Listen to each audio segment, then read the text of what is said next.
Then she took my phone, she started going through my messages and questioning me about my messages. This Canadian woman says she missed a flight to Las Vegas after border guards spent hours looking through her cell phone, though it's not clear why.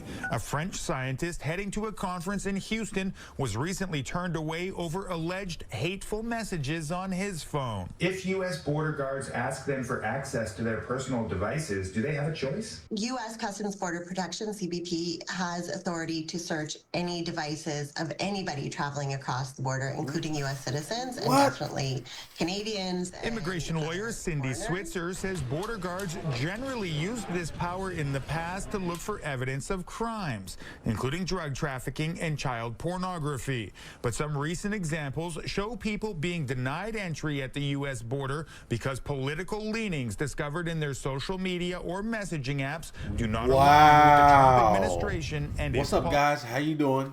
Welcome back to the channel. Listen, this video here, what Canadians should know before crossing the U.S. border. Trying to say that there might be trouble for Canadians crossing the U.S. border. Let's check out this video, see what's going on. As always, now if you guys are from Canada, let me know which city in Canada. I'm coming to Montreal soon, very soon, maybe this summer. I might be able to come there in late July. Yeah, let's see. You know what? I might do that. You know what? And if I come there in Ontario and Ottawa and whatever else is around in Toronto and visit, and you know, let me know. Let me know all the good places to go eat and do all that good stuff, party and you know, do some other stuff. But I am not going to say it here because. But anyway, man, I'm just joking with you guys. But yeah, I might come in July. Let's get in this video and see what they are saying for our Canadian friends. Let's go. Many Canadians are growing increasingly concerned about the risks of traveling to the United States following changes in U.S. border policies and heightened enforcement. Joining us today is Heather Siegel, a seasoned immigration lawyer with over 30 years of experience. Thanks for being here. Thank you. I want to dive in. What recent changes are affecting us, Canadians, traveling to the United States, and should we be concerned? Good questions and very topical. I have been inundated. In my 30 years, I have not seen the nature of the calls that I'm getting right now. There's a lot of fear, and there's some validity to it. Not 100%, but there's some validity. Things legally haven't changed significantly, but practically our relationship with the United States has changed, and that's going to translate to immigration. In addition, immigration in the United States has also been changing, and their relationship to it, and that's going to affect our ability to cross the border. The biggest change for Canadians that may occur on April 11th is this concept of registration if you enter the United States for more than 30 days. And this only applies to people, there's two criteria. If you enter for more than 30 days and you enter at a land border, you will be subject to registration and you have to make sure you register. If you don't, there's a $5,000 fine and or 6 months in prison. So this is really important. Now I should note that if you enter at the airport, you are given something called an I-94. We have always been given this, but Canadians are usually very unaware of this fact. And when you are given it, it is considered a registration. You're actually not physically given it. It is issued to you electronically, and you can actually go on the CBP website and find it. And I recommend people do that because the law will say that you must carry a copy of your registration while you're in the United States for more than 30 days. So it's very important to do. If you Google I-94, you can absolutely, the first thing that comes up is the website, and you can actually, you know, enter your passport, enter your date of birth, and get all that information. And it's very important for Canadians who are registering. But if you're not going for more than 30 days, this does not apply to you. Okay, and I have a question for you guys because so. Aren't you allowed up to 3 months? You can stay in America for up to 3 months without having to go back to your country. Why are they doing this 30-day nonsense? That's what my question is. I want to ask too, what if you're traveling there for work? And I ask you this because I once, in the previous Trump administration, was stopped and told I needed a letter of intent to travel stateside. Is that what we have to do now? Should we make sure we've got some written confirmation of why we're going over? Be safe. Good question. So the rules haven't changed, but what they're doing is I'm finding there's much more, they're much stricter, and there's always been wide, broad discretion to admitting people into the United States. When we apply to get into the United States, we seek permission to enter. It is a privilege, not a right. But they are taking that very seriously. They are taking their immigration very seriously. And my advice is to carry documentation to support what you're doing. So if you're going in for a business meeting, get a letter from your company saying, I'm going in for a business meeting. The primary concern immigration officers have been concerned about historically and are even more concerned about now in the stricter environment is, are you planning to work in the United States? They ask you, what is the purpose of your visit? It's the first question. And the second question is, how long are you staying? Are you That's going to nothing new. live in the United States? And those two primary concerns define the nature of your questions and how long you're going to, whether or not you're going to get into the United States, depending on your answers. Look at that So Malinois. having I proper love that Malinois, baby. documentation, supporting what you're doing, answering truthfully, honestly, and simply is probably your best bet for getting in.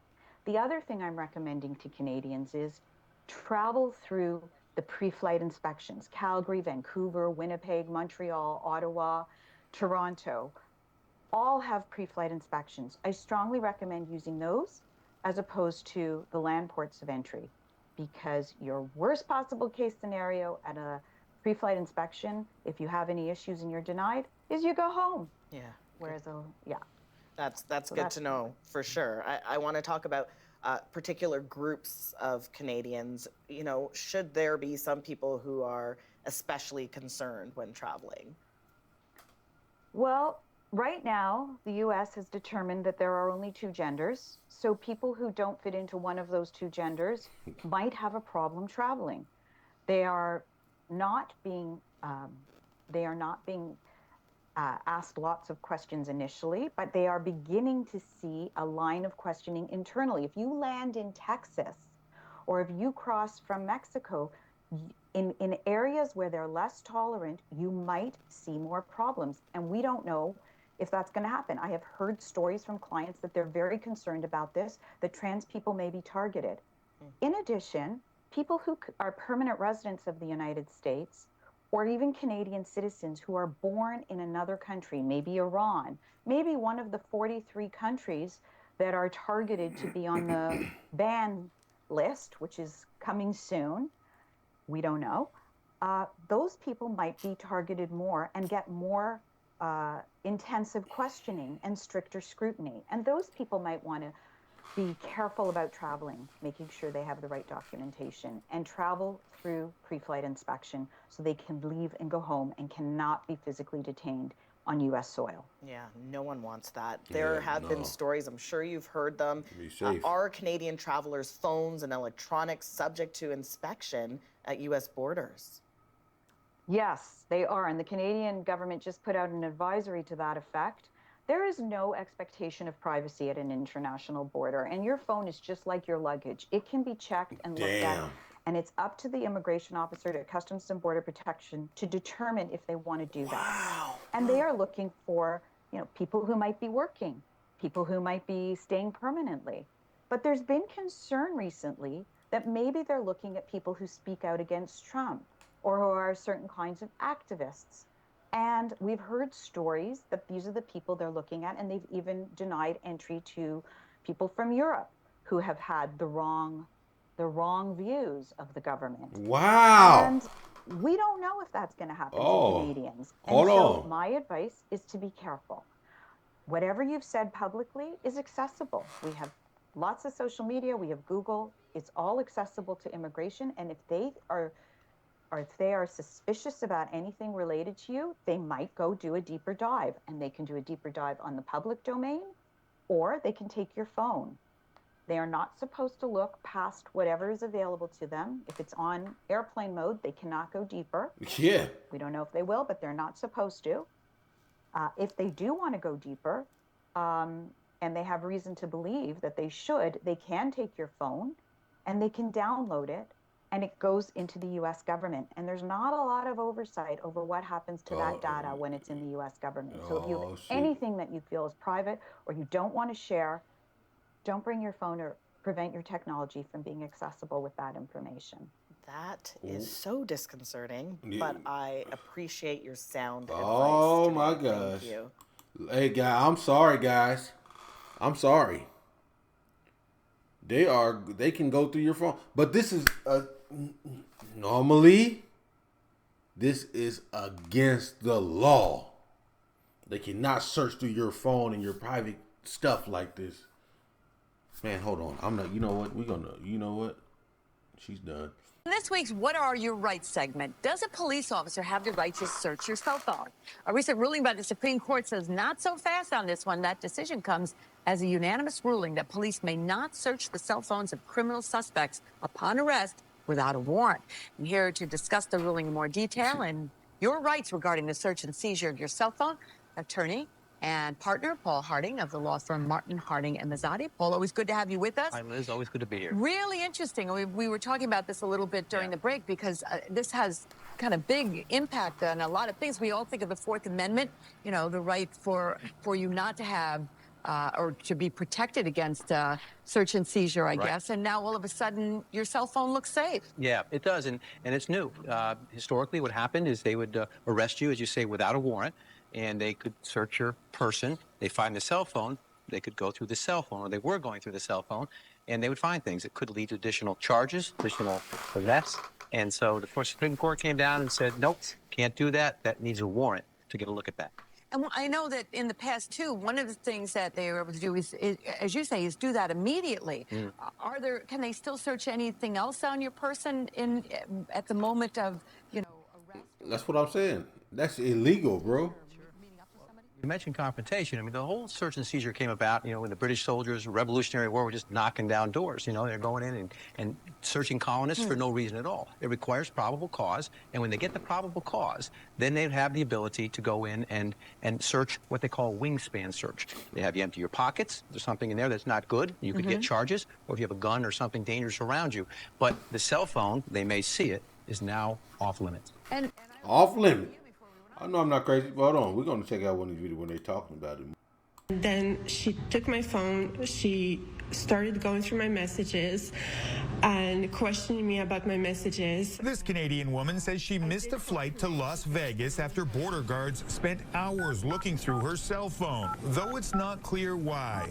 A French scientist heading to a conference in Houston was recently turned away over alleged hateful messages on his phone. If U.S. border guards ask them for access to their personal devices, do they have a choice? U.S. Customs Border Protection, CBP, has authority to search any devices of anybody traveling across the border, including U.S. citizens and definitely Canadians. Immigration lawyer Cindy Switzer says border guards generally used this power in the past to look for evidence of crimes, including drug trafficking and child pornography. But some recent examples show people being denied entry at the U.S. border because political leanings discovered in their social media or messaging apps do not align with the Trump administration and its policies. The issue is that border officers have full discretion in order to grant somebody admission, and they can deny somebody admission for any reason. Canadians worried about crossing the border can always bring a different phone with no personal information loaded onto it. That's a good option for anyone who has an old phone laying around, provided they remember to factory reset it before using it. Otherwise, removing social media and messaging apps is another way to keep your data from prying eyes. Just make sure that whatever you have on your device, whether it's a laptop or phone, is just basically bare bones. And if you are deleting things, make sure that they're securely deleted. And you go into the deleted folder or the trash and make sure they're deleted there as well. And lastly, check the privacy settings on social media accounts to make sure you're comfortable with any publicly visible posts, which border guards might find by simply Googling your name. Ben Mills. Bro, I'm done. Hey. Guys, I am sorry. Normally, before this, as you've seen in the video that I just did, it's against the law for them to go in your search your thing without a warrant.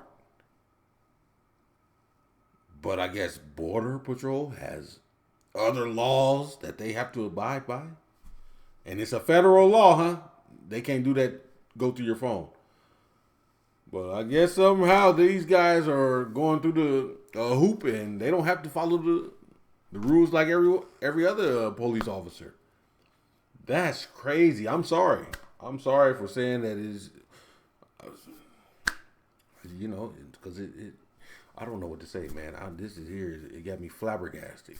I'm flabbergasted. This is crazy. Really. They can go through your apartment. Come on, you know, if you got pictures of you.